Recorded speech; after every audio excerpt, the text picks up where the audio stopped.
హామాను భార్య పేరు ఏం పేరునా? జెరూషా. చూడండి, ఉపకారం చేసిన వాళ్ళకి అపకారం చేసే విషయంలో నువ్వు తలదూర్చినా, మాట ఇచ్చినా, ఉచిత సలహాలు ఇచ్చినా, చెయ్యి వేసినా, కాలు వేసినా, అందుకు ఏది నువ్వు సమకూర్చి పెట్టినా కానీ శిక్ష నీ కుటుంబానికి మొత్తానికి కూడా వచ్చింది. గుర్తుపెట్టుకోండి. దేవుని స్తోత్రం. అందుకు పరిశుద్ధ బైబిల్ గ్రంథంలో ఉన్న హామాను భార్య అయిన జెరూషా, తన కుటుంబం, తన స్నేహితులు. అర్థమైంది? హామానికి ఏం చెప్పాలి? అయ్యా, రాజుకి ఎంతో ఉపకారం చేశాడయ్యా మొర్దెకై జోలికి నువ్వెందుకు వెళ్తున్నావయ్యా? ఉపకారం చేసిన వాడికి మనం అపకారం చేయకూడదని సెన్స్ ఉంటుందా ఉండదమ్మా కనీసం?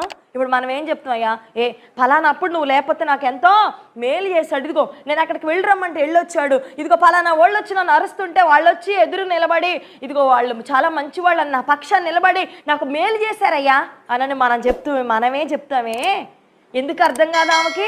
అంత ఉన్నతమైన స్థానంలో ఉన్నాడే హామాను, ప్రధానమైన స్థానంలో ఉన్నాడే, భార్యకు తెలివి ఉండదంటారా?